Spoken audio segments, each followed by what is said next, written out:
अचानक पिताजी ने मेरी शादी एक कम उम्र लड़की से करा दी और मुझसे कहा कि जब तक ये लड़की बालिग नहीं हो जाती तुम घर से बाहर रहो। और मैं पिताजी की बात मान गया। जब 5 साल बाद मैं अपने घर वापस आया तो मैंने देखा कि मेरी बीवी बहुत खूबसूरत हो गई है। थोड़ी देर बाद अचानक पिताजी जोर से चिल्लाई और कहा, प्रिया सीढ़ियों से गिर गई। मैंने प्रिया को जल्दी से हॉस्पिटल लेकर गया। चेकअप होने के बाद डॉक्टर ने कहा कि तुम्हारी बीवी अब चल नहीं सकती। ये बात मेरे लिए किसी सदमे से कम ना थी। जब रात हुई तो पिताजी ने मुझसे कहा कि बेटा, प्रिया की तबीयत अच्छी नहीं है, आज तुम मेरे साथ सो जाओ और माँ प्रिया के साथ सो जाएंगी। इस पर मैं राजी हो गया। जब रात को मेरी आंख खुली तो पिताजी बिस्तर से गायब थे। मैंने कमरे से बाहर निकलकर देखा तो मेरे पैरों तले जमीन निकल गई।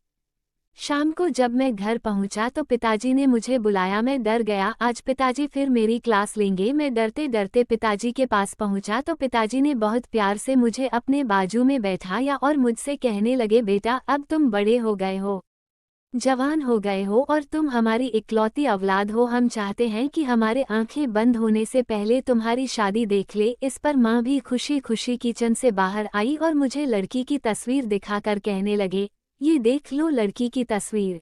मैं तस्वीर देखते ही हक्का बक्का रह गया क्योंकि यह लड़की नहीं थी, एकदम कम उम्र छोटी सी बच्ची थी। मैंने माँ और पिताजी से कहा, ये तो छोटी सी बच्ची है। इस पर दोनों ने कहा, आज ये बच्ची है कल बड़ी हो जाएगी और कम उम्र की लड़कियां ससुराल में बहुत अच्छे से एडजस्ट होती है। इस पर भी मैं राजी नहीं हुआ। माँ पिताजी ने मेरी शादी जबरदस्ती प्रिया से सादगी से कर दी। शादी के दूसरे दिन ही पिताजी ने मेरे हाथ में दुबई का वीजा और पासपोर्ट रखा और कहा, तुम दुबई जाओ और जब लड़की 16 साल की हो जाएगी तब की वापस आना।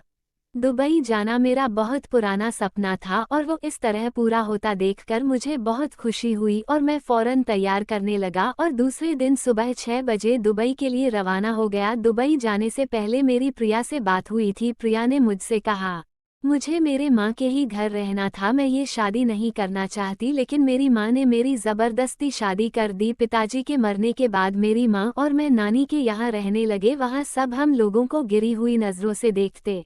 इस पर मेरी माँ ने सोचा क्यों ना मेरी बेटी को उसके घर का कर दिया जाए, इसलिए मेरी माँ ने मेरी शादी ज़बरदस्ती कर दी। लेकिन शादी के बाद पति भी तो मर जाते हैं, तब फिर वापस माँ के ही तो घर जाना होता है।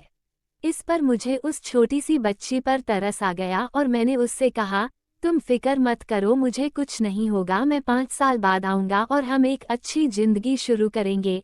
इस पर प्रिया बहुत खुश हो गई और मुझसे कहा, मुझसे वादा करो दुबई जाकर मुझे भूल नहीं जाओगे। तब मैंने प्रिया से वादा कर लिया और दूसरे दिन सुबह दुबई के लिए रवाना हो गया। दुबई में मेरे 5 साल कैसे बीते पता ही नहीं चला। मैं हर महीने पिताजी को अच्छी खासी रकम भेजता। मैं एक बेरोजगार आदमी था जो दुबई में आकर कमाने लगा और मुझे इस बात की बहुत खुशी होती थी। 5 साल बीतने के बाद जब मैं इंडिया वापस आया तो मैंने देखा कि प्रिया बहुत खूबसूरत हो गई। मैं अपने माँ के गले लगकर खूब रोया, फिर पिताजी के पास बैठकर खूब सारी बातें किए। प्रिया खामोश थी और मुझे गौर से देख रही थी। मैंने गौर किया कि घर में माँ और पिताजी के बीच बात बंद है। मैंने सोचा कि वक्त रहते हैं माँ और पिताजी में सुलह करवा दूंगा। इन दोनों में तो बहुत प्यार था, दोनों में बात बंद क्यों है। थोड़ी देर बाद अचानक पिताजी जोर से चिल्लाए और कहा, प्रिया सीढ़ियों से गिर गई है। मैं भागता हुआ गया, देखा तो प्रिया दर्द से कराहते बैठी थी। मैंने उसे जल्दी से गाड़ी में बैठाया और हॉस्पिटल लेकर गया। डॉक्टर ने प्रिया का चेकअप किया और बताया कि तुम्हारी बीवी अब चल नहीं सकती। मुझे बहुत सदमा हुआ। जिस बीवी ने 5 साल तक मेरा बेसब्री से इंतजार किया, आज मुलाकात को चंद घंटे ही गुजरे थे कि मेरी बीवी अपाहिज हो गई।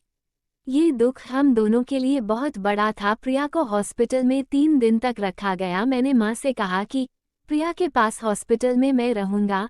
इस पर माँ ने कहा कि तुम दुबई से थके हारे आए हो, तुम घर चलकर आराम करो, प्रिया के पास तुम्हारे पिताजी रुकेंगे।